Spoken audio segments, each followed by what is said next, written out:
Hello, welcome to By the Book. It's the podcast for women in their second season, navigating reinvention, calling, business, and the sacred transitions of midlife. I'm Johanne Hewlett, and I'll be helping you to build your God-led business with faith, wisdom, and confidence. So let's begin. By the Book. As we continue this January reset, I want to talk about something that quietly shapes a lot of anxiety in Christian women, especially in midlife, even if we don't always have the words for it. It's the assumption that if something is from God, it should work, that obedience should lead to visible progress, that faithfulness should produce measurable results, and that if we're listening well and walking rightly, we should be able to point to outcomes that justify the effort. And when those outcomes don't appear, or they appear slowly, we start to question ourselves. Scripture, however, does not teach us to evaluate faithfulness by outcomes. It teaches us to evaluate it by obedience.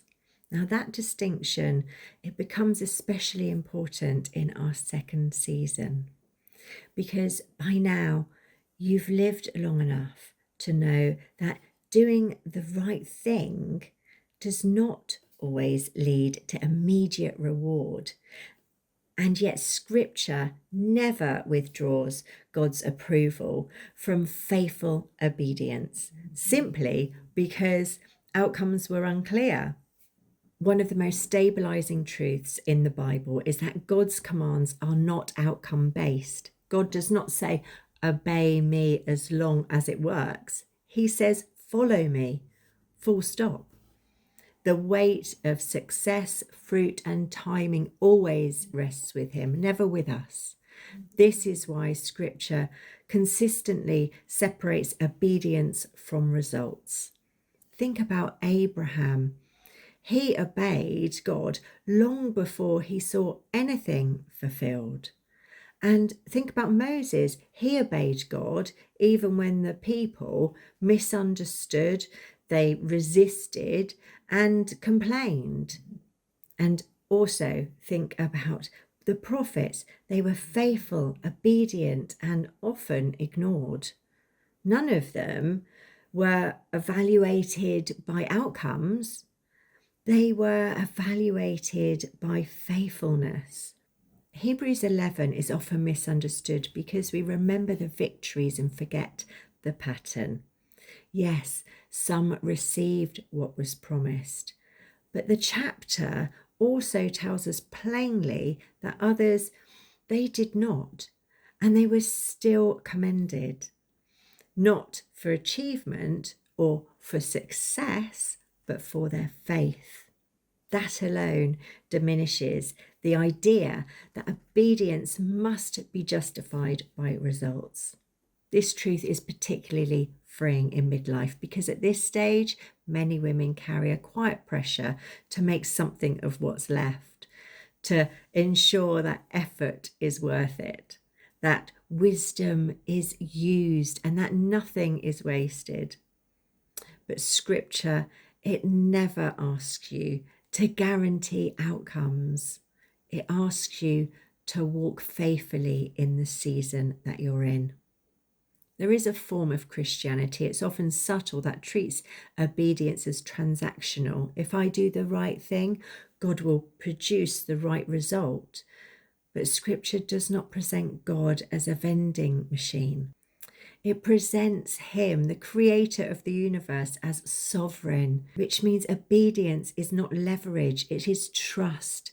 That is why obedience sometimes feels costly, because you're obeying without knowing exactly how things are going to turn out. And that's not a flaw in the system, that is the system. Jesus himself models this.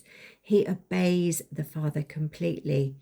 And he's misunderstood, he's rejected, and he's ultimately crucified. The resurrection doesn't retroactively make the cross easier. It reveals that obedience was never dependent on visible success. If your obedience feels quiet right now, if you're doing what you believe is right without much affirmation, and if the fruit feels slow or hidden or unclear, that doesn't mean that you're doing it wrong. It may mean that you're doing it faithfully. Galatians tells us not to grow weary in doing good, not because results are guaranteed quickly, but because God is faithful to his timing. Your task is obedience. God's task is the rest, the outcome. And confusing those two is always going to lead to anxiety. Now, as we move through this January reset, I want you to release the need to justify your obedience with evidence. You don't need to prove that your faithfulness is working. You need to remain anchored in God's order and trust him with the results. That trust is not passive, it's deeply active because it resists fear, it resists urgency and self-protection. Now, in the next episode, we'll bring all of this together by looking at how Scripture defines fruit, not as noise, speed, or scale, but as what grows naturally from a life aligned with God. And that conversation will help you carry this truth forward with peace. If this episode spoke to you, please download your free daily check-in worksheet. It's a simple morning rhythm that helps you hear God, find clarity, and stay anchored as you step into your second season. And if your heart is stirring and you're feeling called to rebuild your life or business with God, you can now order your copy of my new book, By the Book. It's a beautiful, practical, spirit-led guide for women rising later in life. All the links are in the show notes, along with details of my 2 courses that will walk you through this journey. You can choose the one for the season you're in.